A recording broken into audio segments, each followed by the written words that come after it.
Tangkap otak kasus korupsi sewa lahan Stadion Maulana Yusuf di Kota Serang oleh Forwatu Banten. 1 tahun lamanya bergulir kasus sewa lahan di Stadion Maulana Yusuf Serang yang tidak disetorkan ke kas ATBD. Kota Serang tak memuaskan publik. Penetapan 2 tersangka kasus sewa lahan Stadion Maulana Yusuf yang telah merugikan negara sebesar 564 juta rupiah. Kasus ini melibatkan tersangka Sarnata yang menjabat Kepala Dinas Pariwisata, Kepemudaan, dan Olahraga Pemkot Serang. Tersangka lain adalah B, dari pihak swasta. Perkara ini bermula pada tahun 2023 saat tersangka Sarnata bekerja sama dengan BN. Keduanya kerjasama untuk pengelolaan dan penyewaan aset stadion.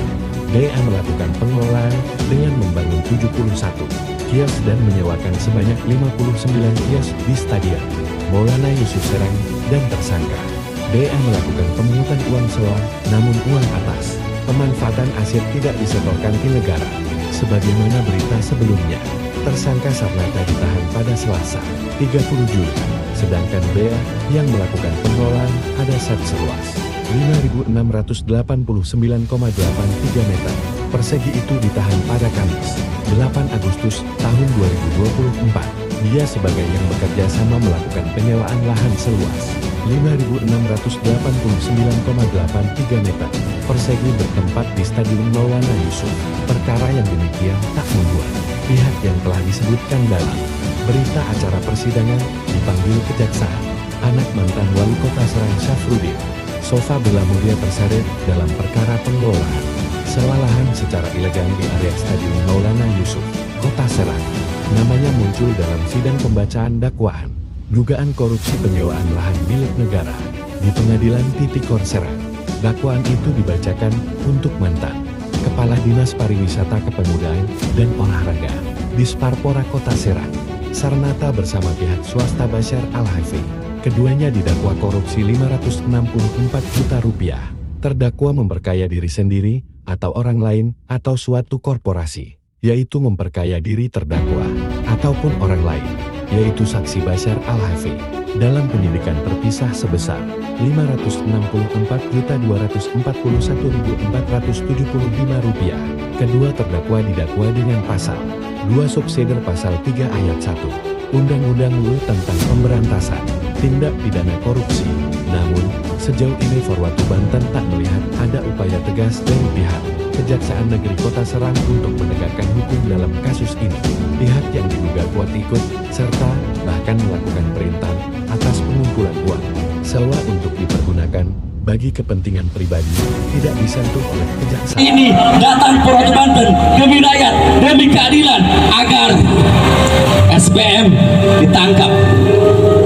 Siapa lagi yang terlibat juga ditangkap. Saya menyampaikan ini bukan berarti ini fokus pada satu orang, tapi atas dasar BAP yang menyatakan bahwa ada pihak lain lagi yang terlibat dalam kasus ini. Kawan-kawan, mari berseru, hidup rakyat, hidup rakyat, matilah oknum. Jair, tetap jaga kondusivitas kawan-kawan, jangan sampai kita dikorbankan. Kita dilindungi oleh undang-undang, dan kita juga paham betul bahwa Kejari sudah bekerja dengan keras, Kejari sudah bekerja dengan ekstra, tetapi perlu diingat bahwa ada hal yang perlu dievaluasi. Dalam hal ini adalah kami berharap siapapun yang terlibat, otaknya diambil untuk kepentingan keterbukaan publik. Terima kasih. Assalamualaikum warahmatullahi wabarakatuh. Waalaikumsalam warahmatullahi wabarakatuh.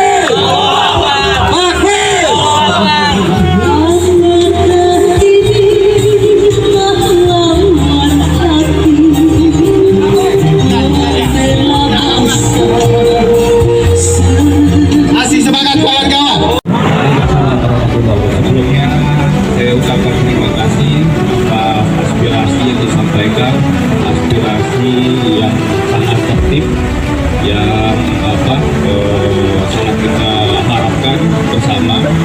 Saya mewakili Kepala Kejaksaan Negeri Serang. Saya perkenalkan dulu, nama saya Muhammad Iksan, jabatan sebagai Kepala Seksi Intelijen. Jadi humasnya di Kejaksaan Negeri Serang. Nah, tadi sudah berbicara beberapa poin yang tadi disampaikan sama teman-teman sekalian. menyatakan bahwasanya mau itu kepala dinas, mau itu A, mau itu B, maupun hantu pun sekalian, selagi alat buktinya mantap, selagi alat buktinya cukup, kalau dicatat, selagi alat buktinya cukup, kita tingkatkan penyidikan. Allah Akbar. Kita juga harus menjunjung tinggi azas praduga tidak bersalah. Artinya kami berharap teman-teman sekalian juga mengikuti proses persidangan. Apa tadi yang disampaikan di dalam orasi tadi itu juga sudah menjadi perhatian kita. Makanya kita ungkapkan di dalam persidangan, tidak ada yang kita tutup-tutupi. Di dalam surat dakwaan pun kita sampaikan. Tetapi terkait dengan penetapan ataupun peningkatan status, tentunya kan kita menunggu minimal dengan 2 alat bukti sesuai dengan 184 bawah. Seperti itu.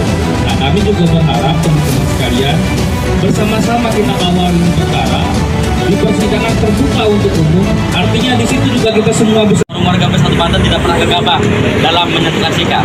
Kami punya berbagai macam treatment, ada kajian, lalu kemudian kami juga lakukan simposium, dan terakhir kemudian teklab.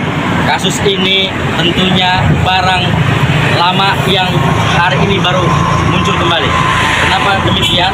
Karena hampir 1 tahun penegakan kasus yang merugikan negara 257 juta maksud saya, itu tidak dilakukan upaya-upaya sampai penuntasan. Padahal kemudian teman-teman, kasus ini awalnya adalah soal sewa lahan di wilayah Stadion Maulana Yusuf. Lalu ketika uangnya ada per bulan itu dikumpulkan, tapi tidak disetorkan ke kas negara. Ini kan luar biasa, di kantongan kesorangan atas dasar perintah, informasinya dari pihak tertentu yang hari ini belum ditangkap, belum disentuh hukum.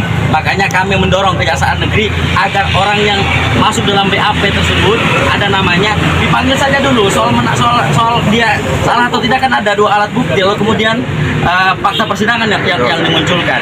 Jadi jangan sampai tebang pilih, jangan sampai terkesan bahwa Kejari ini yang kecil-kecil ditangkap tapi kakapnya tidak. Jangan takut, kami di belakang Kejari dan insya Allah ini harus tuntas sampai ke akar-akarnya. Nah, langkah perwata apa saja yang dilakukan Hari ini langkah kami adalah aksi. Yang kedua, tentunya jika dalam waktu 2 kali 7 hari Kejaksaan Negeri tidak ada progres apapun, tidak ada di media menyampaikan bahwa menanggapi aksi kami lalu kemudian memanggil kembali orang-orang yang masuk dalam pendidikan tersebut, maka kami akan lakukan aksi besar kembali yang kedua kali. Ini penting sekali teman-teman, karena ternyata dengan aksi massa, dorongan dari masyarakat, maka kasus manapun bisa terungkap dengan baik. Setelah itu, kalau tidak ada tanggapan lagi, maka langkah terakhir yang mohon adalah ke Kejaksaan Agung, biar copot Kejaksaan Negeri Kota Serang. Begitu. Bapak, harapan terakhir Bapak itu apa? Untuk Kejari ini. Ya, Kejaksaan Negeri sebetulnya ini suatu yang mengagetkan bagi kami. Saya pikir datangnya ke sini kami diabaikan.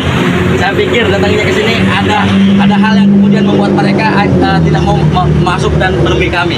Tetapi tadi pernyataannya sudah direkam oleh kawan-kawan media kan, bahwa siapapun, mau dia A, mau dia kepala dinas, mau dia wali kota, mau dia setan sekalipun, kalau 2 alat bukti itu sudah didapatkan, maka Kejaksaan Negeri Kota Serang akan melakukan upaya penegakan hukum dengan baik.